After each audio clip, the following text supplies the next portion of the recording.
Hello, dear students. A very good morning to all of you. I hope you all are good and doing great. In the last class, we were reading chapter 6 staffing. Chapter 6 staffing का हमने कुछ topic already cover कर लिया था, जैसे कि introduction वाला part हम कवर कर चुके थे स्टाफिंग में, और इंट्रोडक्शन के अलावा हमने पढ़ा था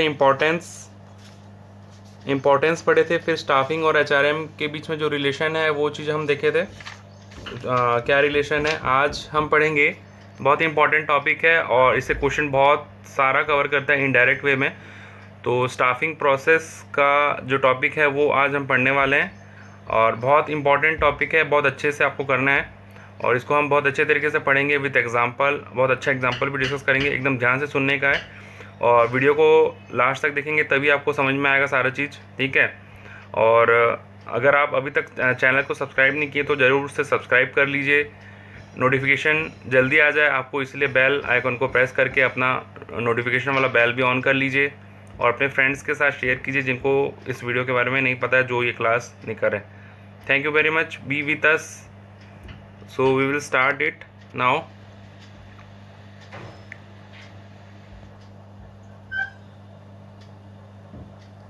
तो इसमें देखिए स्टाफिंग प्रोसेस आप स्क्रीन में देख पा रहे होंगे। स्टाफिंग प्रोसेस में हम पढ़ रहे हैं चैप्टर 6 स्टाफिंग, ये तो पता ही है। फिर चैप्टर 6 का स्टाफिंग प्रोसेस हम पढ़ रहे हैं, तो आप देखेंगे इसमें कुछ स्टेप्स हैं, 5 स्टेप्स हैं। जैसा कि पहला है एस्टिमेटिंग मैन पावर रिक्वायरमेंट, उसके अंदर में 2 सब बिट्स आते हैं, work load analysis, work force analysis, ठीक है।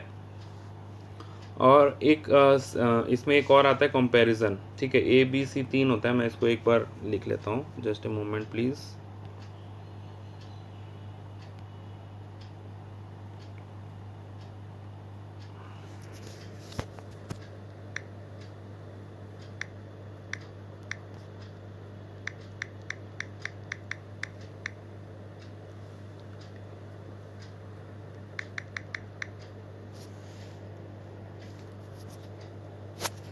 ठीक है,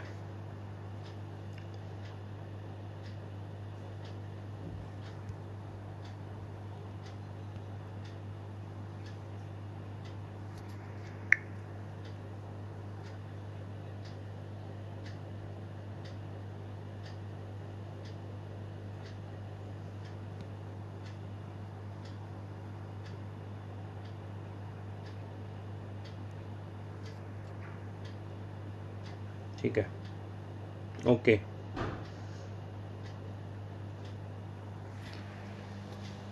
तो हाँ, मैं बोल रहा था कि एस्टिमेटिंग मैन पावर रिक्वायरमेंट आता है, उसके अंदर में 3 सब बिट्स आते हैं, वर्कलोड, वर्कफोर्स एनालिसिस, कंपैरिजन।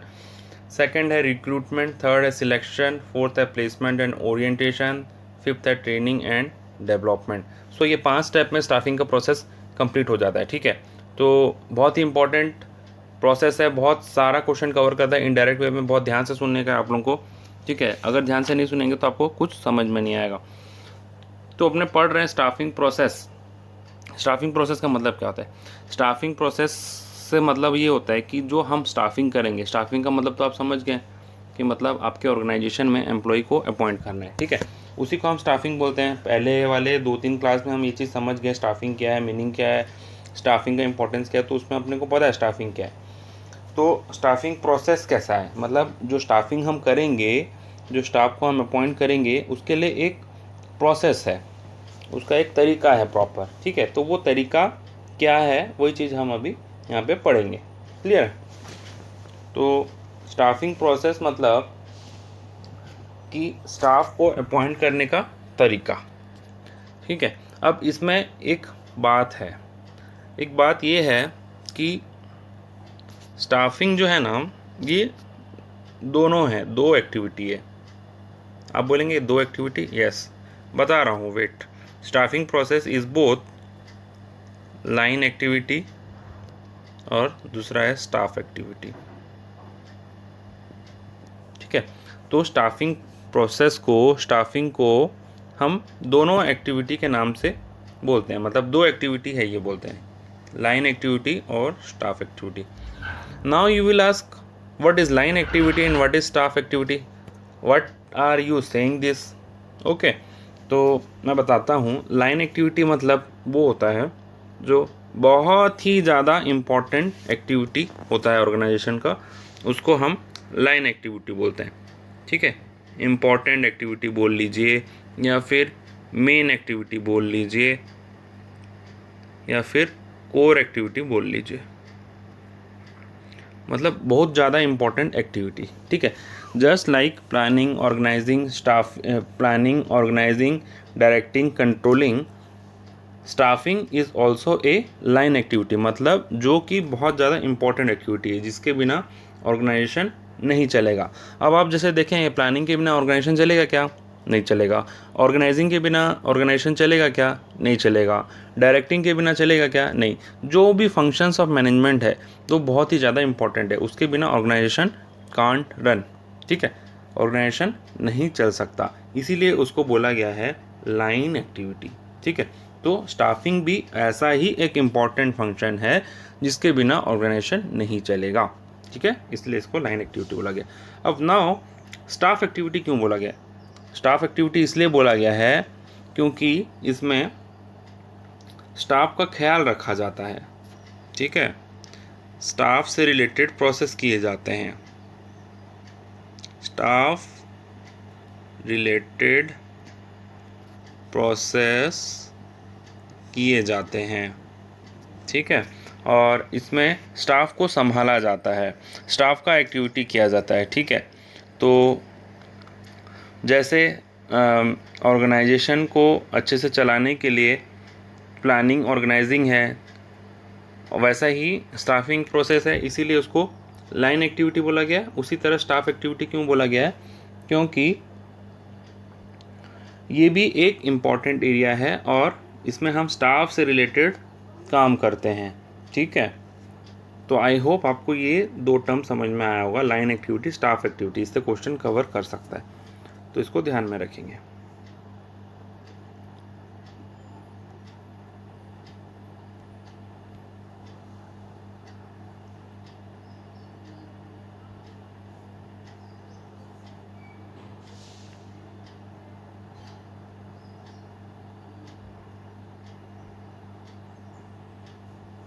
ठीक, अब हम इसका प्रोसेस के तरफ चलते हैं। स्टाफिंग प्रोसेस मतलब तो आपको पता है, तो इसको मैं बीट बाय बीट पढ़ाना स्टार्ट करता हूँ। देखिए, हियर वी हैव 5 स्टेप्स, और ये स्टेप को इजी तरीके से समझने के लिए हम एक एग्ज़ाम्पल लेंगे। Can you guess which example? इसका मैं हिंट्स पहले क्लास में दे चुका हूँ, ये एग्ज़ाम्पल को पहले से डिस्कस कर चुका हूँ, वही एग्ज़ाम्पल को फिर से डिस्कस करूँगा। आई होप आप सब इससे कंफर्टेबल होंगे। जैसे अभी रामायण का सीरीज़ चल रहा था लॉकडाउन के वक्त, आई होप आप सब ने रामायण देखा होगा। ठीक है, तो रामायण में सीता का स्वयंवर हुआ था, सीता का स्वयंवर हुआ था, ये चीज़ आप जानते हैं।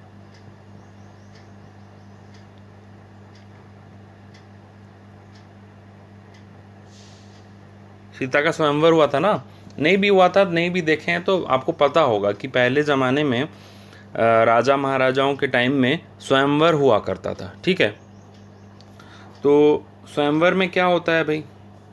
आप बोलेंगे कि स्वयंवर में क्या होता है? स्वयंवर में जैसे सीता स्वयंवर में सीता के लिए प्रॉपर ग्रूम को ढूंढने का एक ये टास्क था। ठीक है, जैसे कि बहुत सारे एलिजिबल कैंडिडेट आए थे, बहुत सारे एलिजिबल ग्रूम्स आए थे, और उन ग्रूम्स में से, उन दूल्हा में से प्रॉपर दूल्हा उनको ढूंढना था। किसको? राजा जनक जी को। ठीक है ना, जनक जी थे ना उनके पिता, सीता के पिता कौन थे? जनक जी ना। या दशरथ जी थे? इडियट्स, दशरथ जी तो राम जी के राजा थे।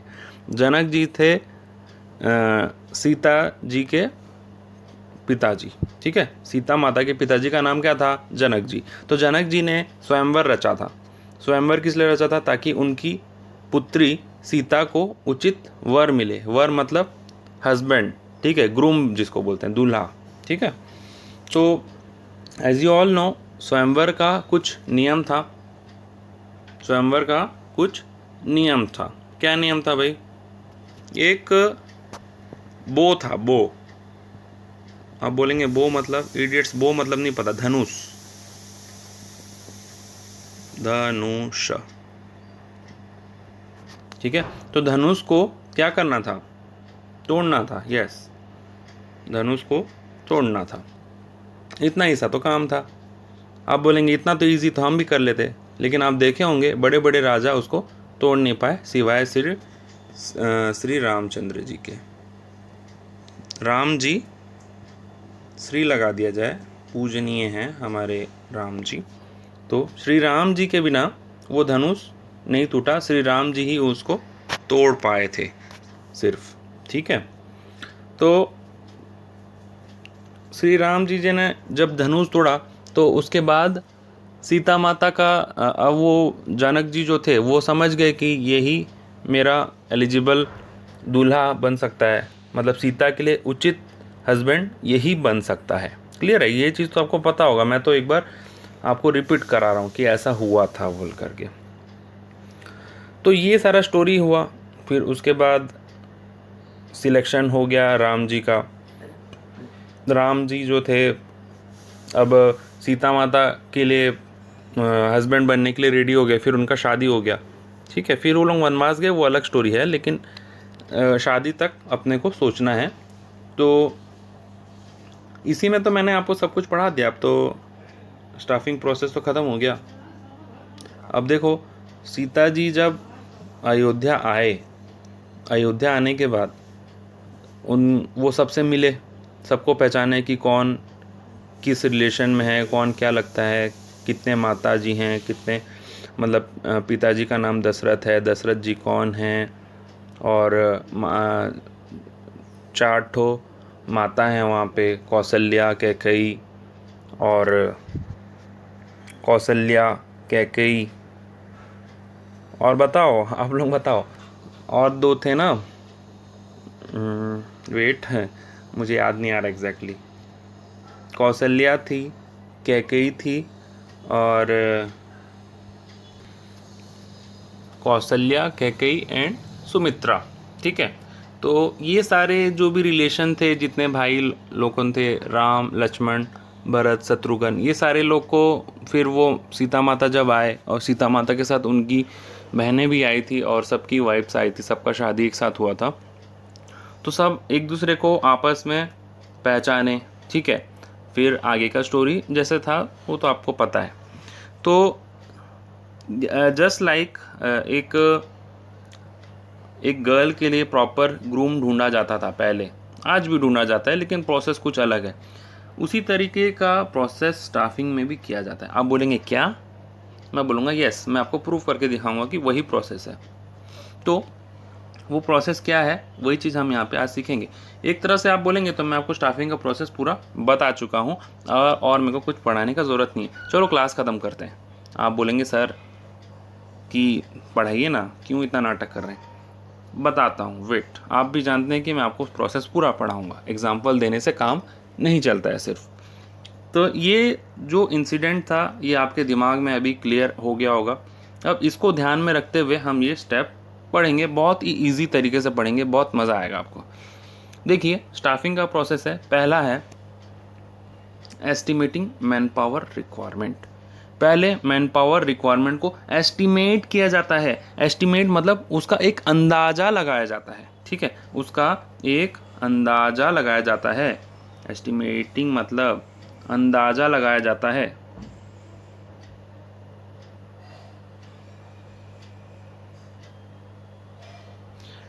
मेरा पति कैसा हो? नरेंद्र मोदी जैसा हो। नहीं, नरेंद्र मोदी, सॉरी, नरेंद्र मोदी तो वो नेता के लिए है। ये मेरा नेता कैसा हो? नरेंद्र मोदी जैसा हो। तो वैसे ही मेरा पति कैसा हो, हर गर्ल के लिए एक एक अपना अपना एस्टिमेट होता है, ऐसा हो, सुंदर हो, सुशील हो, लंबा हो, ठीक है, वगैरह वगैरह जो भी है आप लोगों का, ठीक है। वैसे ही बॉयज़ के लिए भी होता है, मेरी वाइफ कैसी हो, उसके जैसी हो, डैश डैश जैसी हो। तो वो वैसे ही यहाँ पे ऑर्गेनाइजेशन क्या बोलता है, मेरा स्टाफ कैसा हो, एस्टिमेटिंग मैन पावर रिक्वायरमेंट, मतलब एस्टिमेट करते हैं कैसा टाइप का हमको स्टाफ चाहिए, ठीक है। पढ़ा लिखा होना चाहिए, अनपढ़ होना चाहिए, 10वीं पास होना चाहिए, 12वीं पास होना चाहिए, ग्रेजुएट होना चाहिए, ठीक है, या फिर और हायर क्वालिफिकेशन होना चाहिए, प्रोफेशनल होना चाहिए, सीए होना चाहिए, सीएस होना चाहिए, सीएमए होना चाहिए, या फिर गंवार भी चलेगा, या 5वीं पास भी चलेगा। तो वो है एस्टिमेटिंग मैन पावर रिक्वायरमेंट। और इसके साथ साथ कितने चाहिए, 5 चाहिए, 2 चाहिए, मतलब वैकेंसी कितना है, वैकेंसी कितना है, कितने स्टाफ चाहिए, मतलब नंबर्स की टर्म्स में, मतलब 2, 3, 5, ठीक है। तो एस्टिमेटिंग मैन पावर रिक्वायरमेंट में दोनों चीज़ देखा जाता है। क्या चीज़ देखा जाता है, एक बार मैं बता देता हूँ क्लियरली।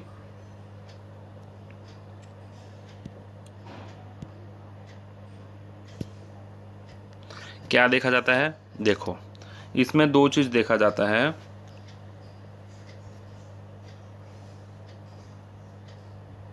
इसमें 2 चीज़ देखा जाता है।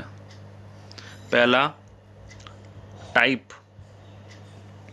पहला तो नंबर आप जान गए, और दूसरा टाइप, ठीक है।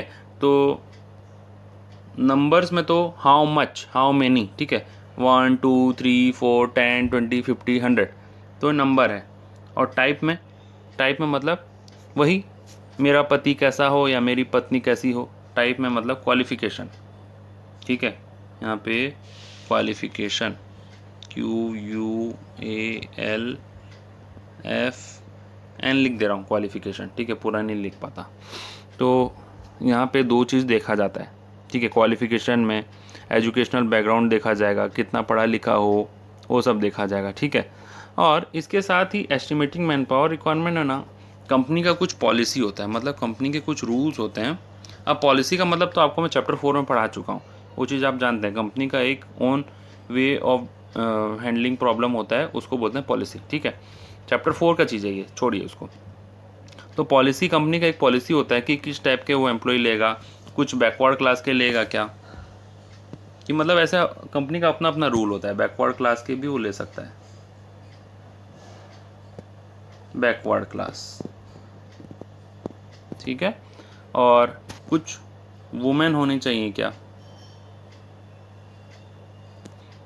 और तीसरा है माइनॉरिटी, यहाँ लिख देता हूँ।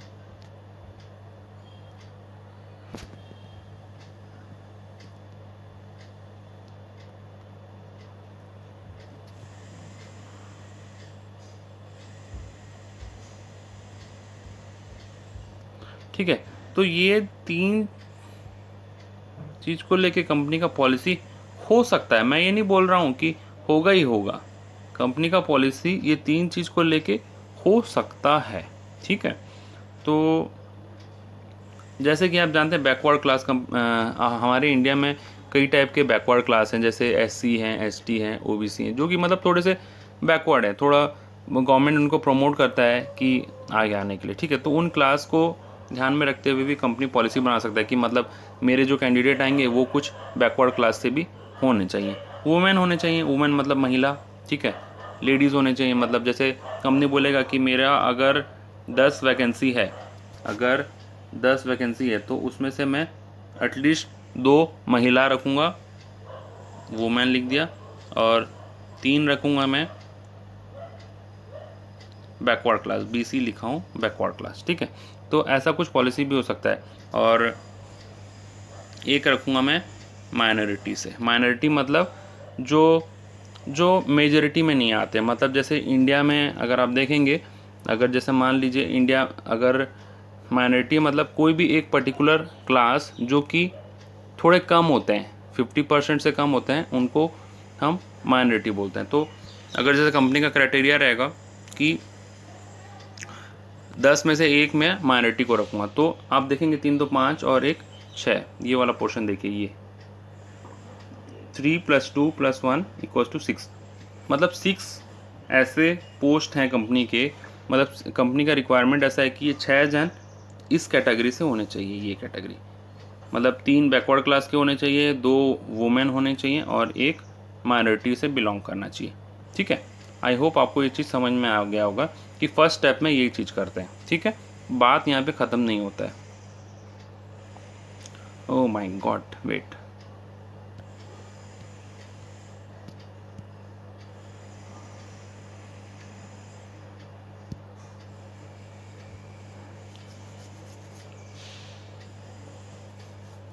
ठीक है, अब बात यहाँ पे ख़त्म नहीं हुआ है। इसमें 2 स्टेप आते हैं, मतलब एस्टिमेटिंग मैन पावर रिक्वायरमेंट को करने के लिए 2 स्टेप इसमें आते हैं। क्या क्या?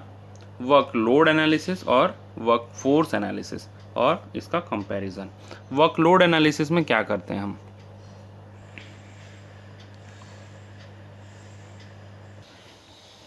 हाँ, तो अब मैन पावर रिक्वायरमेंट के अंदर में वर्कलोड, वर्कफोर्स और कंपैरिजन वाला पॉइंट हम डिस्कस करेंगे।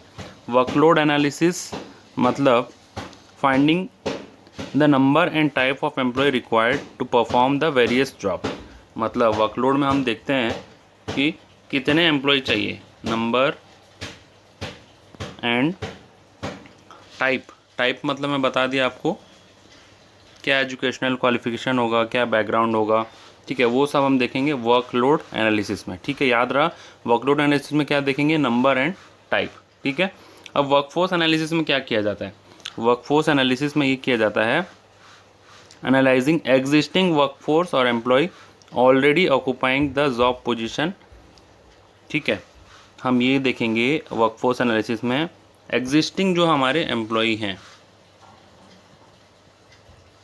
एग्जिस्टिंग एम्प्लॉय, एम्प्लॉय मतलब डबल ई लिखूंगा मैं आपको इस चैप्टर में। ठीक है, डबल ई मतलब एम्प्लॉय होता है। ठीक है, एग्जिस्टिंग जो आपके एम्प्लॉय हैं, वो उनमें से हम चेक करेंगे how many of them overburden और अंडरबर्डन। ठीक है, एग्जिस्टिंग जो आपके एम्प्लॉय हैं और एग्जिस्टिंग वर्कफोर्स हैं, उसमें से हम चेक करेंगे कि कितने ओवरबर्डन है और अंडरबर्डन है। जैसे कि एग्जांपल देता हूँ, एग्जिस्टिंग एम्प्लॉय हैं आपके 5।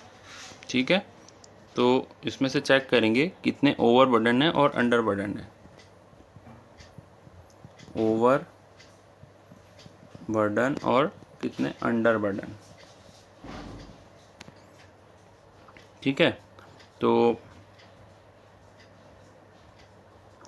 इसमें से हम चेक करेंगे कितने ओवरबर्डन है और अंडरबर्डन है। ओवरबर्डन मतलब जो अपने कैपेसिटी से ज़्यादा काम कर रहे हैं, एक्सेस, और अंडरबर्डन मतलब जिनका कैपेसिटी से जो कम काम कर रहे हैं। ठीक है, लेस वर्क। ठीक है, हम वर्कफोर्स एनालिसिस में क्या करेंगे? एग्जिस्टिंग एम्प्लॉय देखेंगे। ठीक है, जैसे हमारे ऑर्गेनाइजेशन में 5 तो एम्प्लॉय हैं ऑलरेडी, उसमें से हम चेक करेंगे कि कितने ओवरबर्डन है, कितने अंडरबर्डन है। ओवरबर्डन मतलब जो अपने कैपेसिटी से ज़्यादा काम कर रहे हैं, excess work, those who are doing excess work. Underburden मतलब those who are doing less work, मतलब जितना उनका कैपेसिटी है उससे कम काम वो लोग कर रहे हैं। ठीक है, वैसे वर्कलोड में और वर्कफोर्स आपको समझा दिया। अब कंपैरिजन, कंपैरिजन में दिमाग लगाइए कि क्या हो सकता है। कंपैरिजन में हम ये चेक करेंगे, वर्कलोड एनालिसिस और वर्कफोर्स एनालिसिस को देख करके हम ये देखेंगे कि कितने एम्प्लॉय हमको चाहिए। अब जैसे हमने वर्कलोड एनालिसिस में देखा कि हमको चाहिए 7 एम्प्लॉय। ठीक है, वर्कलोड एनालिसिस में हमने ये देखा। वर्कफोर्स में हमने देखा कि 5 तो हमारे पास हैं, उसमें से 2 एम्प्लॉय जो है ना वो अंडरबर्डन है, वो कि अपना कम काम कर रहे हैं, और 3 जो हैं वो एक्सेस काम कर रहे हैं। तो इन दोनों को कंपेयर करके हम बोलेंगे कि जैसे यहाँ पे तो 2 एम्प्लॉय जो अंडरबर्डन है, जो कि कम काम कर रहे हैं, और यहाँ हमको 7 चाहिए, तो हम ये 2 में से एक को यहाँ यूटिलाइज कर लेंगे, जो नया जो एम्प्लॉय हम 7 करेंगे सोच रहे हैं। फिर दो तो हैं जो ऑलरेडी कम काम कर रहे हैं, तो ये दो जो अंडर वर्डन हैं जो कि कम काम कर रहे हैं उनको यूटिलाइज़ कर लेंगे हम काम के लिए। और हम ऐसा करेंगे कि हम कंपैरिजन के बाद हमने सोचा कि हम 5 एम्प्लॉय ही एम्प्लॉय करेंगे। ठीक है, तो एस्टिमेटिंग मैन पावर रिक्वायरमेंट में इसी टाइप से किया जाता है एस्टिमेट। ठीक है, आई होप आप सबको ये चीज़ समझ में आ गया होगा। ठीक है, जैसे हमने सोचा एस्टिमेटिंग में हमारा एग्जाम्पल के तौर पे हमने देखा था कि अब जैसे जनक जी को कैसा राजा चाहिए था, मतलब कैसा अपने अब जमाई चाहिए था, सीता जी के लिए कैसा पति चाहिए था, वो उन्होंने एस्टिमेट कर लिया अभी। ठीक है, लाइकवाइज हम हमारे घर में भी ऐसा स्टेप करते हैं कि हमको किस टाइप का ब्राइड या किस टाइप का ग्रूम या किस टाइप की ब्राइड हमको चाहिए। ठीक है, तो ये फर्स्ट स्टेप आपको आई होप समझ में आ गया होगा। मैं अब इसको रब कर देता हूँ।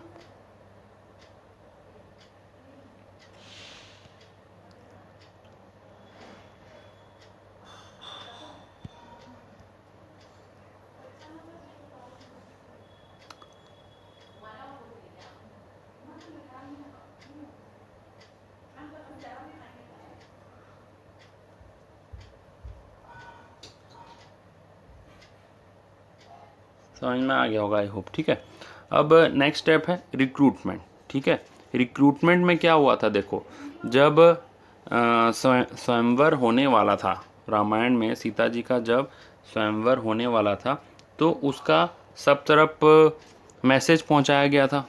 ठीक है, सब तरफ उसका मैसेज पहुंचाया गया था कि अभी स्वयंवर होने वाला है, जो जो एलिजिबल कैंडिडेट हैं, मतलब जो जो अपने आप को सीता का पति बनाना चाहते हैं वो लोग कौन आ जाएं बोल करके। ठीक है, तो रिक्रूटमेंट में भी वही चीज़ किया जाता है। रिक्रूटमेंट में एडवर्टीज़मेंट किया जाता है पहला तो। ठीक है, हमको जैसे ऑर्गेनाइजेशन है टाटा। ठीक है, अब टाटा कंपनी में हमारे एग्जांपल में कितने एम्प्लॉय चाहिए थे, 5। टाटा कंपनी में 5 टाइप के एम्प्लॉय चाहिए। ठीक है, तो अभी टाटा कंपनी क्या करेगा, एडवर्टाइजमेंट देगा कि हमको 5 एम्प्लॉय चाहिए। 5 में से क्वालिफ़िकेशन क्या होना चाहिए, ठीक है, एक्सपीरियंस क्या होना चाहिए। ठीक है, और अदर मतलब जैसे कि कोटा वोटा सिस्टम है, जैसे कि मैं आपको बताया अभी कि कुछ कंपनी का पॉलिसी है कि वुमेन कितने होने चाहिए, वुमेन कैंडिडेट कितने होने चाहिए। ये सारा डिटेल लिख करके न्यूज़पेपर में देगा। कौन देगा, टाटा कंपनी। तो इसको बोलते हैं हम रिक्रूटमेंट। एक तरीका रिक्रूटमेंट का यही है। दूसरा तरीका एक ऐसा हो सकता है कि देखो, दूसरा तरीका ये हो सकता है कि मैं आपको लास्ट क्लास में एक एम्प्लॉयमेंट एक्सचेंज के बारे में बताया था, जो कि एम्प्लॉय और ऑर्गेनाइजेशन के बीच में एक दलाल टाइप का एक एम्प्लॉयमेंट एक्सचेंज होता है। मतलब जिसके पास जॉब नहीं है उसको जॉब दिलाता है, और जो एम्प्लॉय को ढूंढ रहा है उसको एम्प्लॉय दिलाता है। मतलब उसको बोलते हैं एम्प्लॉयमेंट एक्सचेंज, जो लास्ट क्लास में मैं डिस्कस कर चुका हूँ। ठीक है, अभी मैं उसको डिस्कस नहीं कर रहा हूँ क्योंकि अदरवाइज़ अभी क्लास का वीडियो लंबा हो जाएगा और हम टॉपिक से साइड हो जाएंगे। जो मेन हमारा टॉपिक चल रहा है स्टाफिंग प्रोसेस, उससे हमको साइड होना पड़ेगा। ठीक है, तो एम्प्लॉयमेंट एक्सचेंज को भी कांटेक्ट कर सकता है कंपनी। एम्प्लॉयमेंट एक्सचेंज को भी कांटेक्ट कर सकता है। एम्प्लॉयमेंट एक्सचेंज मतलब वही जो लाइसेंसिंग का काम करते हैं। लाइसेंसिंग वाला चीज़ मैं समझाया था ना आपको लास्ट क्लास में। अगर आपको नहीं समझ में आया तो आप लास्ट वीडियो आप देख लीजिए, आपको समझ में आ जाएगी कि लाइसेंसिंग वाला चीज़ क्या होता है। ठीक है, तो कंपनी टाटा कंपनी के पास एक तरीका एडवर्टाइजमेंट निकाल दे। ठीक है, दूसरा तरीका है कि वो एम्प्लॉयमेंट एक्सचेंज को कांटेक्ट कर ले। ठीक है, और इस टाइप के एम्प्लॉयमेंट एक्सचेंज टाइप के अदर एजेंसी भी होते हैं, ठेकेदार भी होते हैं, कॉन्ट्रैक्टर्स भी होते हैं, जो कि कंपनी को उसका रिक्वायर्ड एम्प्लॉय दिलवा देते हैं। क्लियर है ये चीज़। तो जैसे हम रामायण का स्वयंवर का एग्जांपल दिए, स्वयंवर में भी ऐसे ही हुआ था। एडवर्टीजमेंट निकाला गया था कि सीता का स्वयंवर हो रहा है, जो जो भाग लेना चाहते हैं भाग ले लीजिए बोल करके। ठीक है, तो रिक्रूटमेंट वाला प्रोसेस आपको आई होप समझ में आ गया होगा।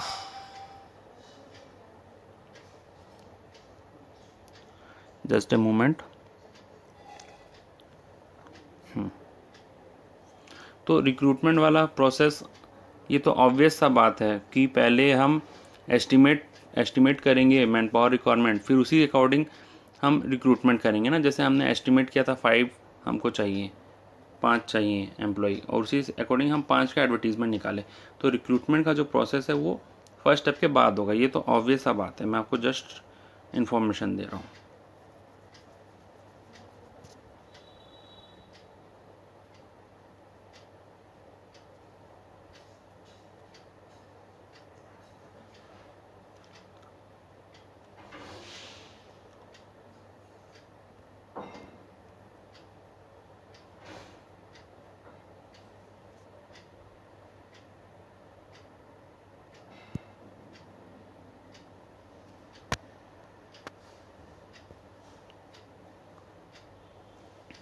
तो अब हम पढ़ेंगे सिलेक्शन। अब जैसे गैस कीजिए सिलेक्शन में मैं क्या बोलूँगा। सिलेक्शन में जैसे रामायण में स्वयंवर हो गया, स्वयंवर का एडवर्टीजमेंट दे दिया गया सबको, सारे एलिजिबल कैंडिडेट आ गए। अब सिलेक्शन होगा, उसके बीच में सिलेक्शन होगा कि कौन धनुष को तोड़ेगा। जो धनुष को तोड़ेगा वही हमारी सीता के लिए उचित वर माना जाएगा। ठीक है, तो सिलेक्शन में वही चीज़ किया जाता है, to select the best among the available. ठीक है, अब सिलेक्शन के लिए ना कोई टेस्ट होता है। जैसे कि स्वयंवर में एक टेस्ट था। ठीक है, टेस्ट होता है। स्वयंवर में क्या टेस्ट था? टेस्ट होते हैं, इंटरव्यू भी होते हैं। इंटरव्यू मतलब तो आपको पता है। अब रामायण का स्वयंवर में क्या चीज़ का था कि धनुष भंग कौन करेगा, बो ब्रेक कौन करेगा। ठीक है, यही टेस्ट था। लाइकवाइज सिलेक्शन में हमारे ऑर्गेनाइजेशन का जब हम एम्प्लॉय का सिलेक्शन करते हैं तो उसमें टेस्ट भी होता है, इंटरव्यू भी होता है। ठीक है, और सिलेक्शन में हम क्या करते हैं, to choose the best. In selection we choose the best.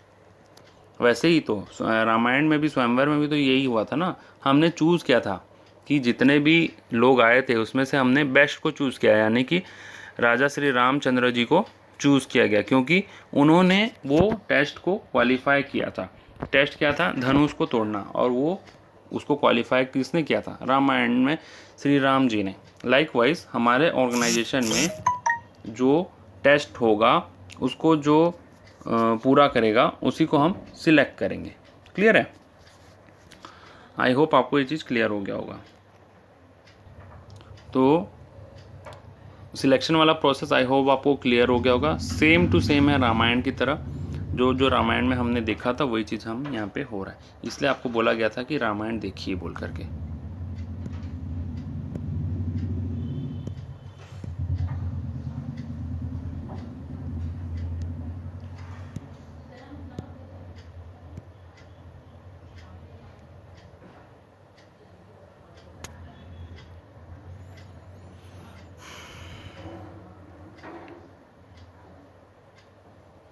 तो सिलेक्शन वाला प्रोसेस आपको समझ में आ गया। सिलेक्शन करने के लिए कुछ क्राइटेरिया होता है, कुछ टेस्ट होता है, कुछ इंटरव्यू होता है, और सिलेक्शन में हम क्या करते हैं? चूज़ करते हैं बेस्ट को। ठीक है, it is termed as negative process. Selection जो है उसको हम नेगेटिव प्रोसेस के नाम से जानते हैं।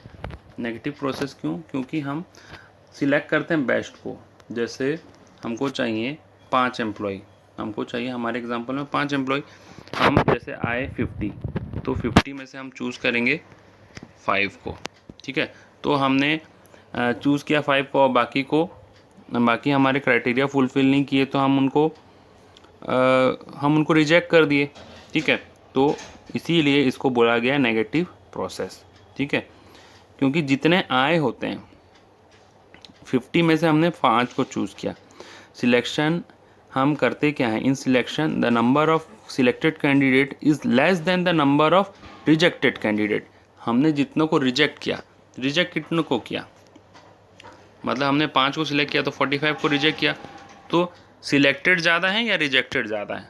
अब आप बोलेंगे रिजेक्टेड ज़्यादा हैं, तो रिजेक्टेड नंबर ऑफ एम्प्लॉई जो हैं, रिजेक्टेड नंबर ऑफ पर्सन ज़्यादा हैं, इसलिए सिलेक्शन को बोला गया है नेगेटिव प्रोसेस। ठीक है, क्लियर है ये चीज़? मतलब जितने को हम सिलेक्ट किए उससे ज़्यादा को हमने रिजेक्ट किए, तो इसीलिए इसको नेगेटिव प्रोसेस बोला गया है। क्लियर? अब नेक्स्ट स्टेप है placement and orientation. Placement and orientation.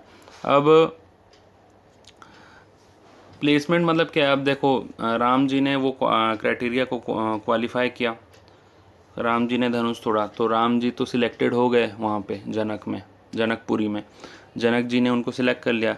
अब उनका शादी होगा, उसको बोलेंगे हम प्लेसमेंट। अब एम्प्लॉय हमको समझ में आ गया, 5 एम्प्लॉय जो समझ में आ गए उनको हम प्लेसमेंट देंगे, मतलब उनको सिलेक्ट कर लिए, जो सिलेक्टेड एम्प्लॉय जो सिलेक्ट जिनको हम कर लिए उनको बोलते हैं प्लेसमेंट। ठीक है, उनको हम हमारे ऑर्गेनाइजेशन में नौकरी देंगे। ठीक है, उसको हम बोलेंगे प्लेसमेंट। ओरिएंटेशन का मतलब क्या है? ओरिएंटेशन मतलब मिलवाना, मिलवाना, मिलवाना मतलब अब जैसे सीता जी अयोध्या आई तो उनको मिलवाया गया सबसे कि कौन तुम्हारे ससुर जी हैं, कौन तुम्हारे देवर हैं, कौन तुम्हारे मतलब पतिदेव हैं, कौन पतिदेव को तो खैर जानते ही थे वहाँ पे जब स्वयंवर हुआ उस वक्त, पति के भाई कौन हैं, कौन तुम्हारी सास हैं। ठीक है, उस टाइप से ओरिएंटेशन होता है, उसको बोलते हैं मिलवाना। ठीक है, उसको बोलते हैं ओरिएंटेशन। जस्ट लाइक रामायण में ओरिएंटेशन हुआ था, और हमारे आज के टाइम में भी जैसे कोई शादी वगैरह होता है तो उसके बाद दुल्हन को पूरे फैमिली से मिलवाया जाता है। ठीक है, तो उसी को बोलते हैं हम ओरिएंटेशन। जैसे कोई नया जॉब में किसी को रखा गया है तो उसको सारे ऑर्गेनाइजेशन से उसका परिचय करवाया जाता है कि ये तुम्हारे बॉस हैं और ये तुम्हारे कलीग हैं, वैसे करके उसको बोलते हैं ओरिएंटेशन। तो बड़े ऑर्गेनाइजेशन में ओरिएंटेशन का अलग से एक प्रोग्राम होता है, एक इवेंट होता है ऑर्गेनाइजेशन, बड़े ऑर्गेनाइजेशन में।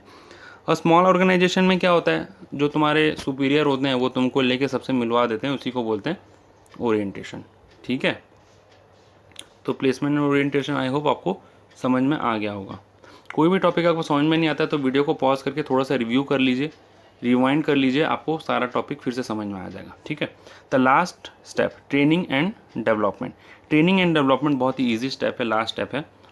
ट्रेनिंग एंड डेवलपमेंट में हम करते क्या हैं, हम जो एम्प्लॉय सिलेक्ट किए उसको प्रॉपर ट्रेनिंग प्रोवाइड करते हैं। लाइक जैसे सीता जी अयोध्या आ गए तो अब उनको अयोध्या के अकॉर्डिंग उनको रखा जाता है, मतलब प्रॉपर ट्रेन किया जाता है कि आपको रहना कैसे है, कैसे आपको रानी की तरह रहना है, कैसे अपने सेवकों का हुक्म को सुनना है, मतलब हुक्म तो नहीं, सेवक जो बोले उनको उनका ध्यान रखना है, उनके तकलीफ़ों का।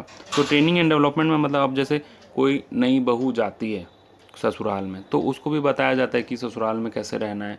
ठीक है, किसको कैसे रेस्पेक्ट देना है, वो सब सिखाया जाता है। ठीक है, तो like wise training and development में जो एम्प्लॉई होते हैं ना, उनको ट्रेन किया जाता है कि ऑर्गेनाइजेशन में काम कैसे करना है, क्या क्या रूल्स हैं। ठीक है, और प्रॉपर उनको ट्रेनिंग प्रोवाइड किया जाता है time to time.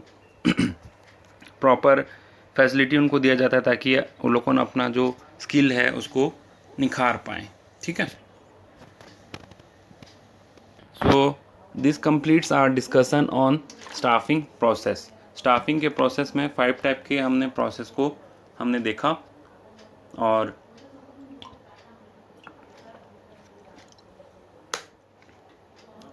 Staffing process में 5 टाइप के प्रोसेस हैं और इसको हमने डिस्कस किया रामायण के एग्जांपल से। आई होप आपको समझ में आ गया होगा।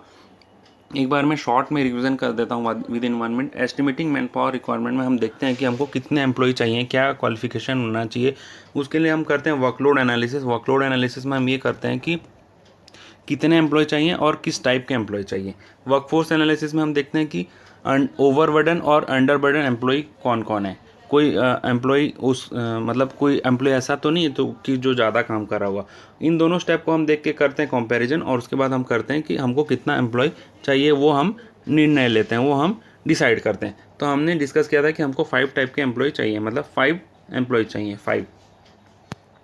फिर रिक्रूटमेंट में हम देखते हैं कि हम एडवर्टाइजमेंट देते हैं अलग अलग तरीके से, एम्प्लॉयमेंट एक्सचेंज को देते हैं, एडवर्टाइजमेंट देते हैं, रिक्रूटमेंट उसको बोलते हैं। थर्ड नंबर है सिलेक्शन, जब सारे एम्प्लॉय आ जाते हैं तो हम उनमें से बेस्ट एम्प्लॉय को सिलेक्ट करते हैं और इसको नेगेटिव प्रोसेस भी माना गया है। फोर्थ नंबर है प्लेसमेंट एंड ओरिएंटेशन। प्लेसमेंट मतलब जब हम एम्प्लॉय को सिलेक्ट कर लिए, हम उसको अपने ऑर्गेनाइजेशन में जगह देते हैं, हम उसको प्लेस करते हैं और उसको सिलेक्ट कर लिया जाता है तो उसको प्लेसमेंट बोलते हैं। ओरिएंटेशन मतलब सबसे मिलवाना।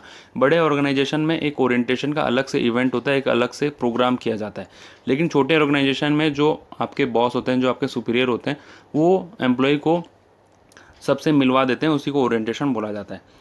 फिफ्थ नंबर है ट्रेनिंग एंड डेवलपमेंट।